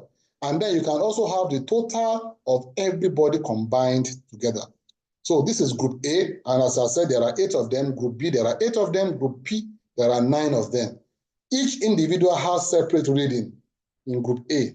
Likewise in group B and in group C and group P. So how does ANOVA works? ANOVA measures 2 sources of variation in our data and it compares their sizes. 2 sources of variation. There's a variation between groups. And then there's a variation within groups. So let me go to the previous slide. This is group A, this is group B, this is group P. There is a difference between group B and group P. That is variation between groups. The same way, there's a difference between group A and group B. This is between groups. That's variation. And if we are to take group A alone, for maybe this is participant, let's say, let me remove this mark, sorry. So this is 1, 2, 3, 4, 5, 6, 7, 8. So if we are working with group A alone, likewise B and group P, there's a difference between participant 1 and 2, between 1 and 5, between 1 and 3, between 1 and 4. So all of them, they have individual differences or what we call individual variations. So there's variations within, there's variation between. Between has to do with the number of categories, within has to do about a particularly group and the number of individuals in that group. So that's what we have here. Remember that notation. This is the mean of group A. This is the mean of the total number of participants. And even in group A alone, there's a difference between the particular, an individual W compared to the mean of group A. We'll look at how that works. And this is the formula for ANOVA, the F statistics. The mean squared between divided by the mean squared within. Mean squared between divided by the mean squared within. The top of the F ratio is the mean squared between. It measures the size of mean differences between the samples, or rather between the groups. Let me use the right word. The bottom is the mean squared within, measures the magnitude of variation that will be expected without any outside effects. So it is talking of a particular group on its own without any outside effects.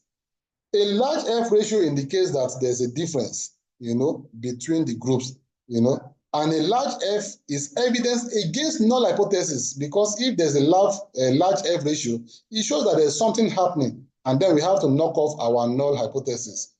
F is a distribution like Z, like T, and like the chi-square. Why am I saying that? It also has its own table. That's for the manual calculation. We have seen that of the chi-square. We have seen that of the T table. So we also have an F table.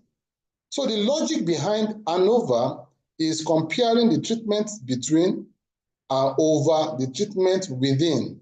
For example, suppose that 3 treatments, each with a mean of 5, have 3 treatments with a sample of 5. That's each group has 5 subjects, and they all have mean 1, mean 2, mean 3. The means are different. However, the sample can be the same. The mean can be different and the sample can be the same. By computing the variances of the 3 means, we can measure the size of the differences. Okay? Although it is possible to compute a variance for the set of sample means, it is normally easy to use the total of all the samples, everybody inclusive, instead of the mean. And then we can compute the variance of the set for the T value, that's for the total value. So logically, our variance between means can be caused by 2 sources.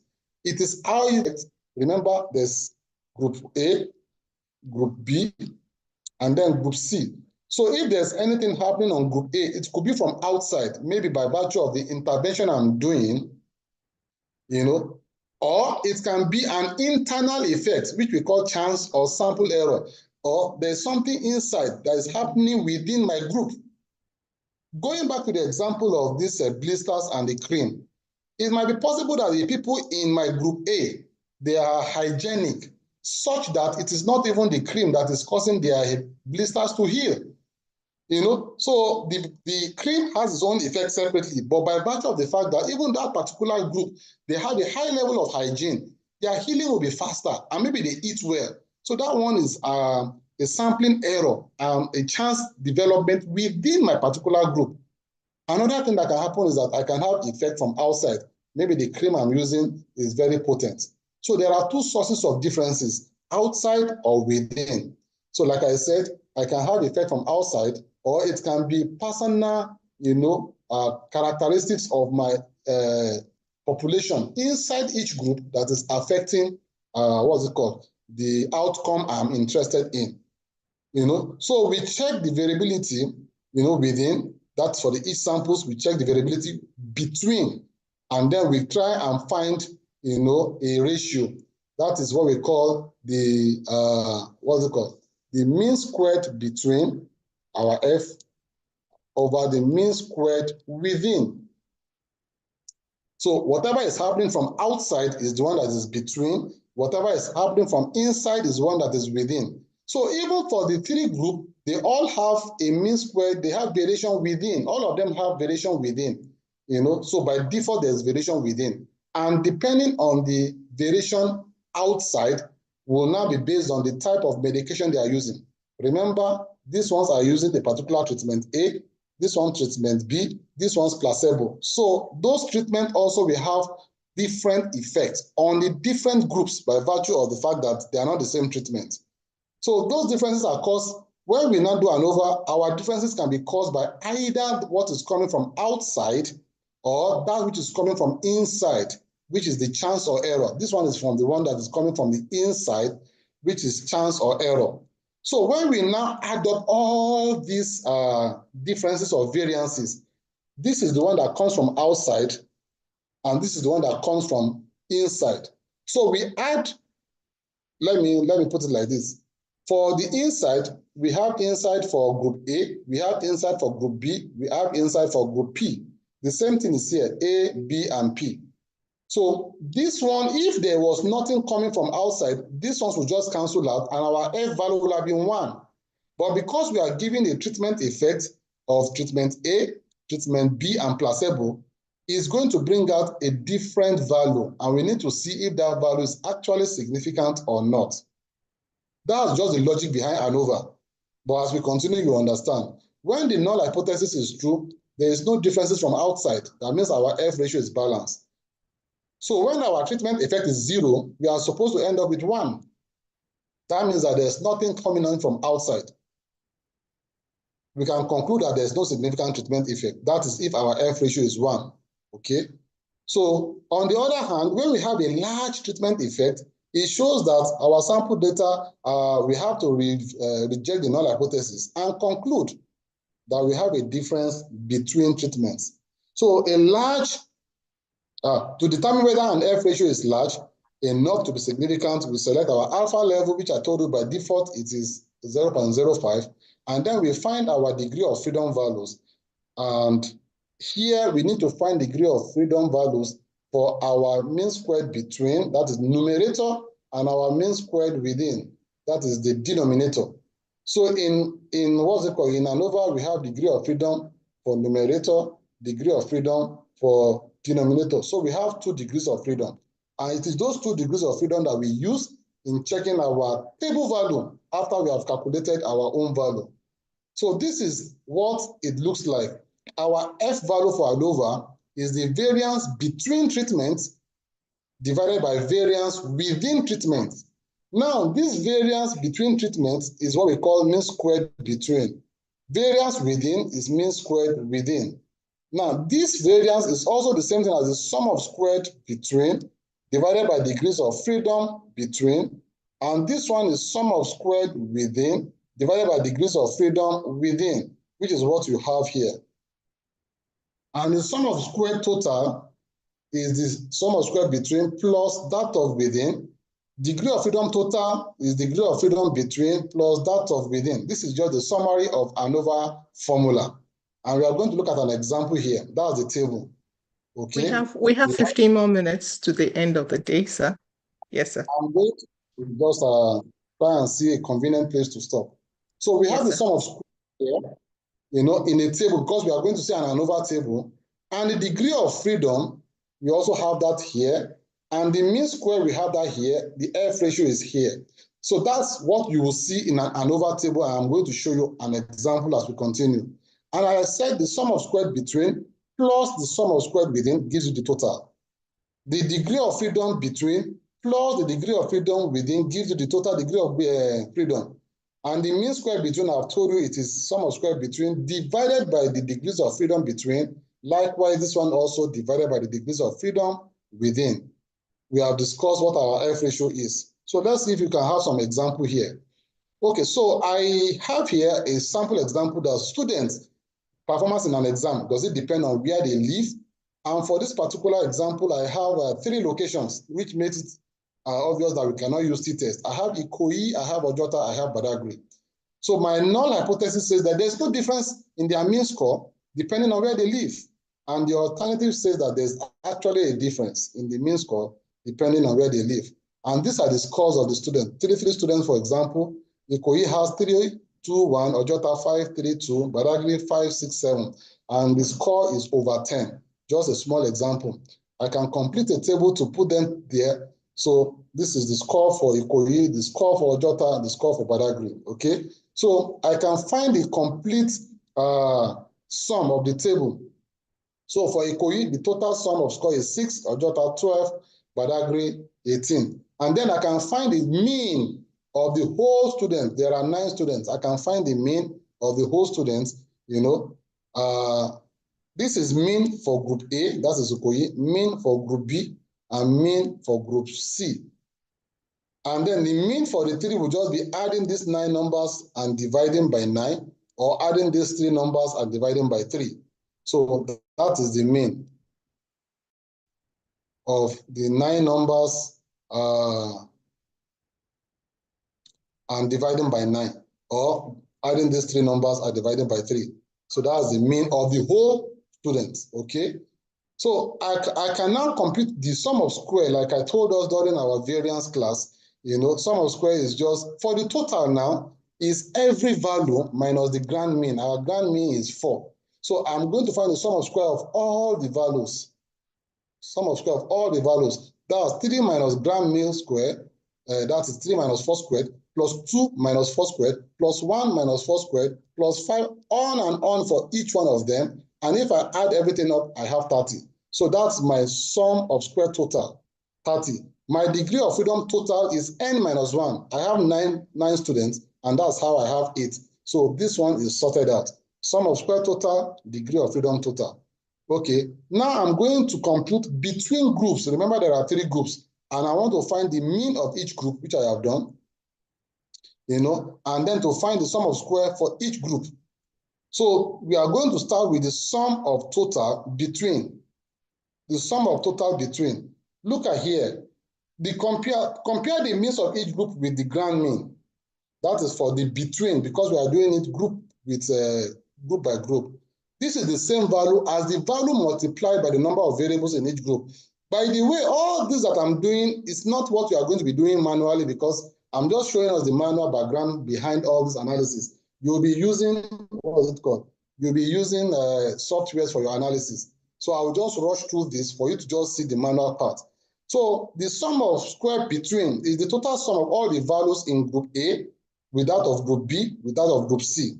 Look at it here. In group A, our mean for group A is 2, and we have 3 values. So it's going to be 2 minus 4. This 2 minus grand mean of 4. 3 times 1, 2, 3, which is what we have here, plus 4 minus 4 for group B, 3 times 1, 2, 3, which is what we have here, plus 6 minus 4, 3 times, which is what we have here, that's for group C. And then we have our sum of square between as 24. Our degree of freedom between is k minus 1, where k is the number of categories. Our k, we have 3 groups, 3 minus 1. That's how we got 2. So we have these 2 here. Sum of square between 24, degree of freedom between 2. To save time, I will just tell us that our degree of freedom within is just 30 minus 24. Remember that total equals to between plus within. Likewise, we can find our degree of freedom within also by adding up the degrees of freedom. and subtracting that from the total, the one we got for between. I'm sure we have this slide. You can just look at the narration there. I want to get somewhere before we are able to close today. So our degree of freedom for within is 6. Our sum of squared for within is also 6. Okay, so this is our summation. We have degree of freedom total 8, between 2, degree of freedom within 6. And remember that table that I showed us on how we can derive one figure from the other.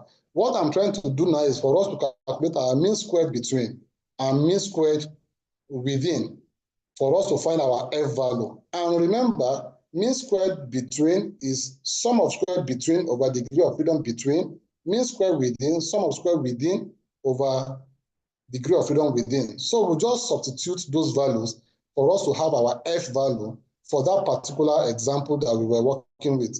So for the between is 22 over 24 over 2, for within is 6 over 6, and this is 12 over 1. Our F value is 12.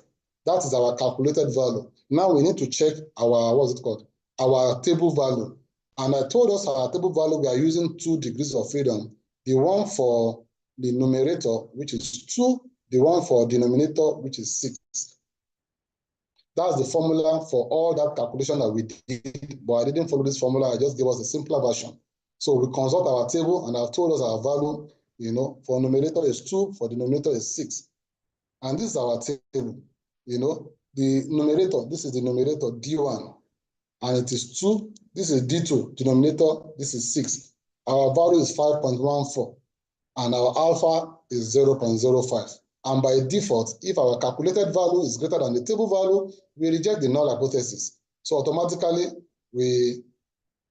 what's our calculated value, Seth? I've forgotten. 12, okay? So that's that. We have 5.14 as our table value, and our own calculated value is 12. Okay, so conclusion, we reject the null hypothesis. As simple as that. There's no difference. You know, so location does not affect your performance. Beautiful.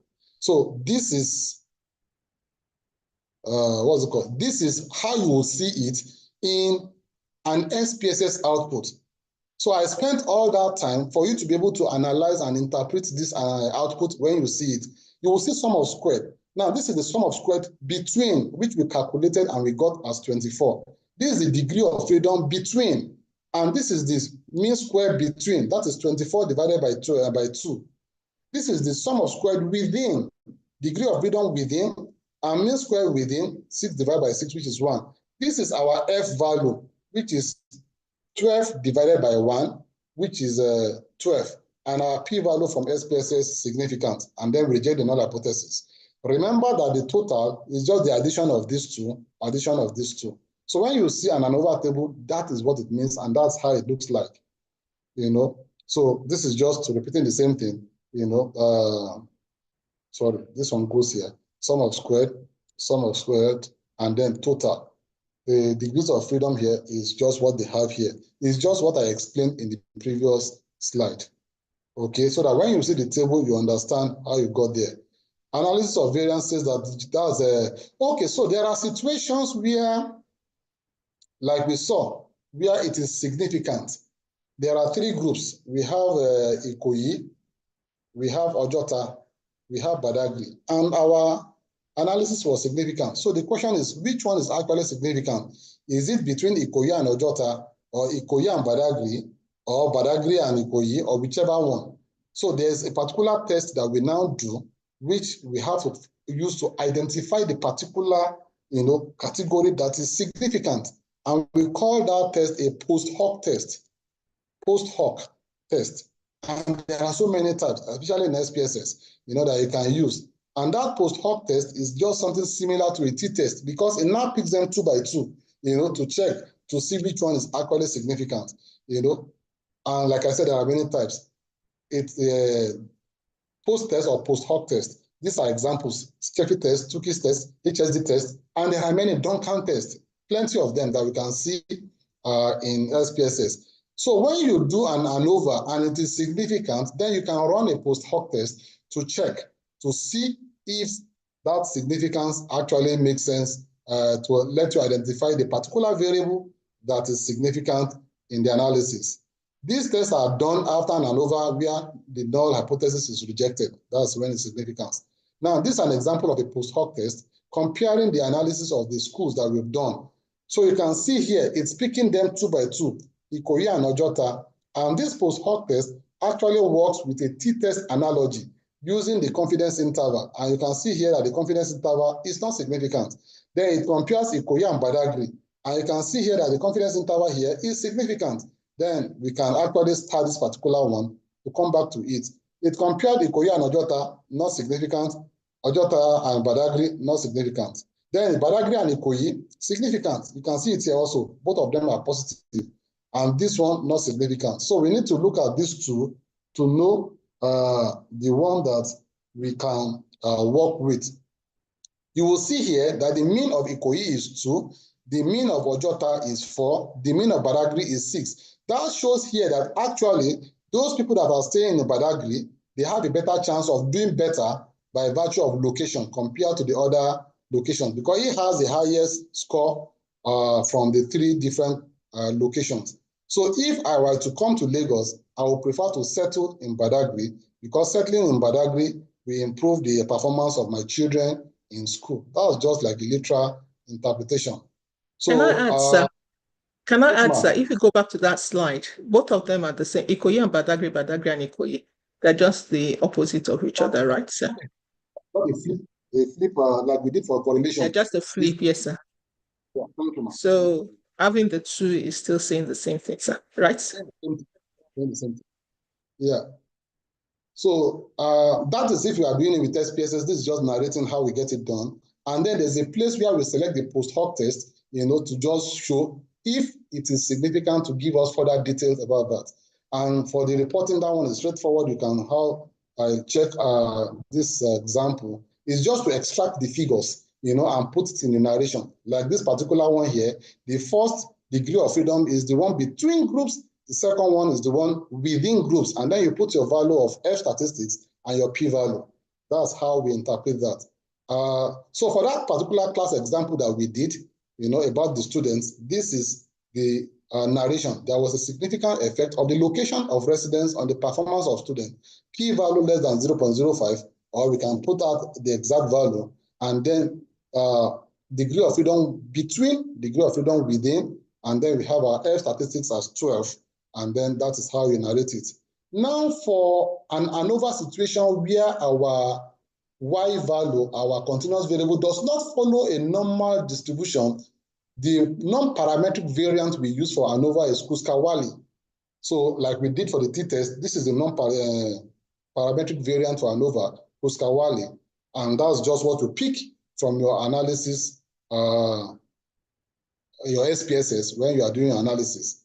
I think that's basically that. I don't know if I have, it's just 2 more minutes. I was hoping I would just run through a sample analysis with SPSS, but I think time is gone. We are very strict with time.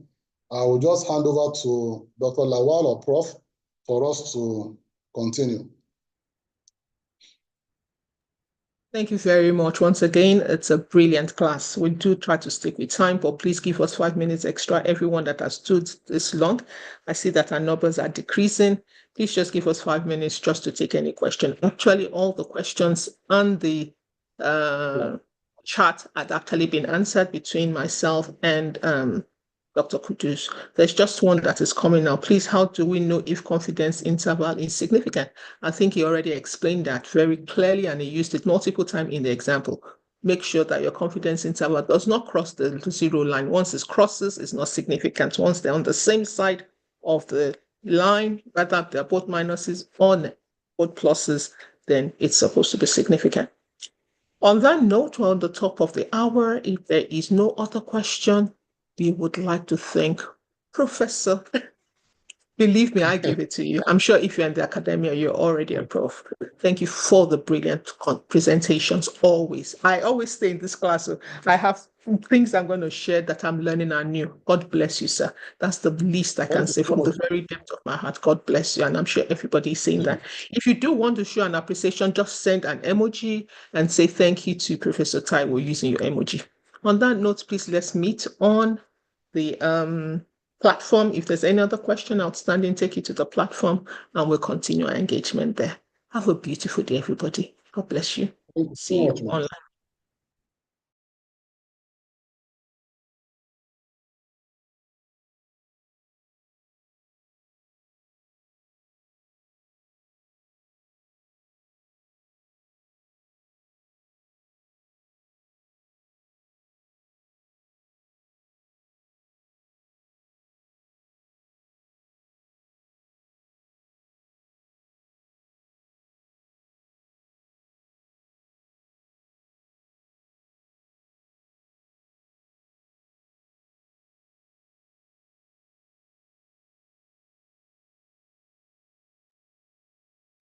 Kudus, would you end the session? Are you there?